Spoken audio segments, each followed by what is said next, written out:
श्रीमद् भागवतम स्कंध 10 अध्याय 3 श्री कृष्ण जन्म। जय श्री कृष्ण दोस्तों, दूसरे अध्याय में आप लोगों ने जाना। अगर आप लोगों ने दूसरा अध्याय की वीडियो नहीं देखी है तो मैं आई बटन पर उसका लिंक दे दूंगा, आप जाकर देख सकते हैं। दूसरे अध्याय में आप लोगों ने जाना कि कंस को मारने के लिए भगवान श्री कृष्ण देवकी के गर्भ में प्रवेश करते हैं।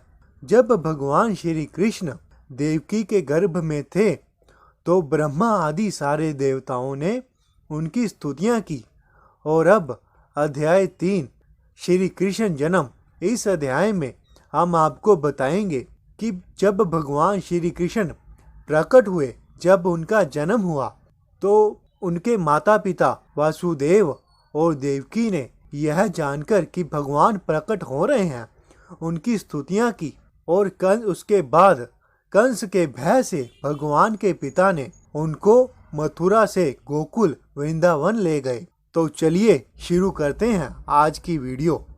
तो पिछले अध्याय में आप लोगों ने सुना कि जब सारे देवी देवताएं भगवान की स्तुतियां करके गए, तो उसके बाद जब भगवान का जन्म हुआ तो उस समय दुनिया का कैसा रंग था। जब भगवान का जन्म हुआ तो सारा ब्रह्मांड सतोगुण से, सौंदर्य तथा शांति से युक्त हो गया। रोहिणी नक्षत्र तथा अश्विनी जैसे तारे निकल आए। सूर्य, चंद्रमा तथा अन्य नक्षत्र एवं ग्रह अत्यंत शांत थे। चारों दिशाएं सुहावनी लगने लगी। मन को भाने वाले नक्षत्र आकाश में टिमटिमाने लगे। चारों तरफ, हर तरफ खुशी का माहौल था।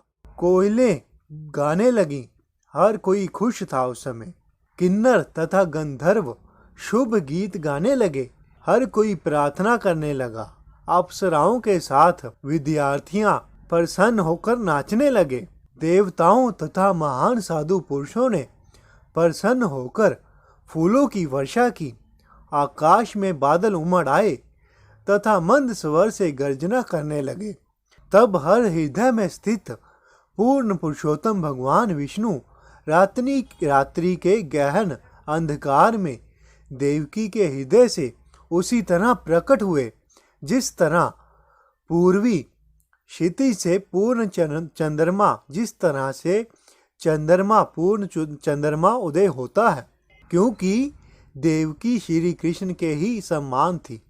तब वसुदेव ने उस नवजात शिशु को देखा जिनकी अद्भुत आंखें कमल जैसी थीं और जो अपने चारों हाथों में शंख, चक्र, गदा तथा पद्म, 4 आयुध धारण किए थे। उनके वक्ष स्थल पर श्री वत्स्य का चिन्ह था और उनके गले में चमकीला कौस्तुभ मणि था। वह पीतांबर धारण किए थे। उनका शरीर श्याम घने बादल की तरह, उनके बिखरे बाल बड़े बड़े तथा उनका मुकुट और कुंडल असाधारण तौर पर चमकती हुई मणि के तरह था। देखकर वसुदेव दंग रह गए और उन्होंने देवकी सहित दिव्य हर्ष में आकर मन ही मन ब्राह्मणों को 10,000 गायें दान में दे दी। फिर वसुदेव ने भगवान की स्तुति परम पुरुष, परम ब्रह्मा, परमात्मा के संबोधनों से की, जो द्वैत से परे हैं और भीतर तथा बाहर से सर्वव्यापक हैं।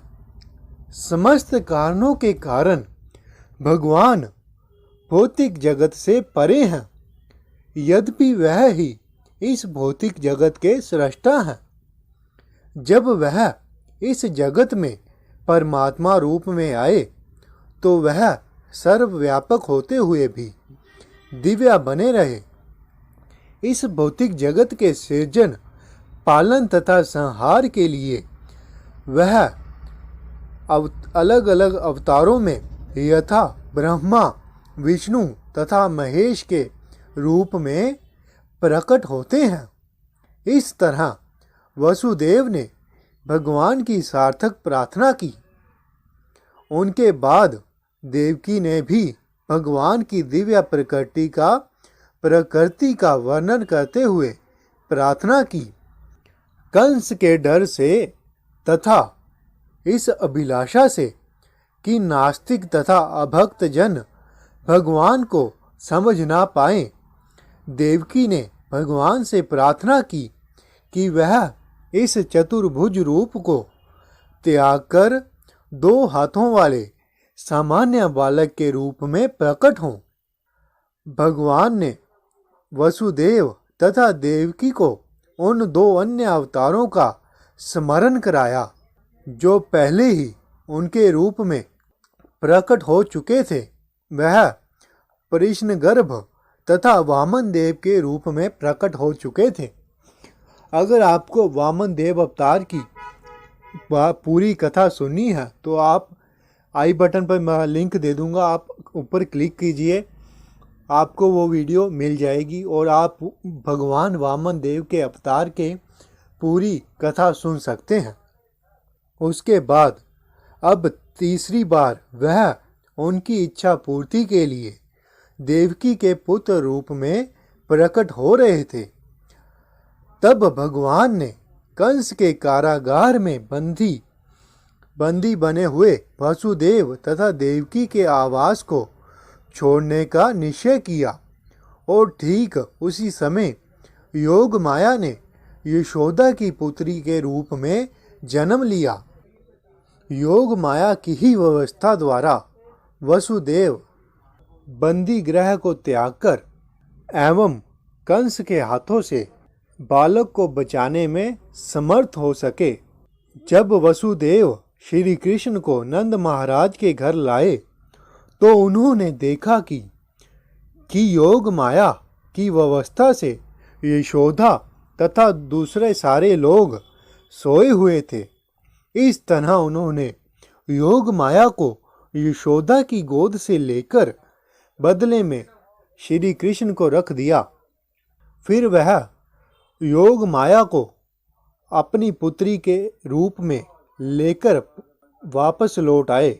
उन्होंने योग माया को देवकी के बिस्तर में रख दिया और पूर्ववत बंदी बन गए। गोकुल में यशोदा को पता नहीं चल पाया कि उन्हें लड़का हुआ है या लड़की। इस प्रकार श्रीमद् भागवतम का 10वें स्कंध का 3रा अध्याय श्री कृष्ण जन्म नामक का भक्ति वेदांत तात्पर्य संपूर्ण हुआ। जय श्री कृष्ण।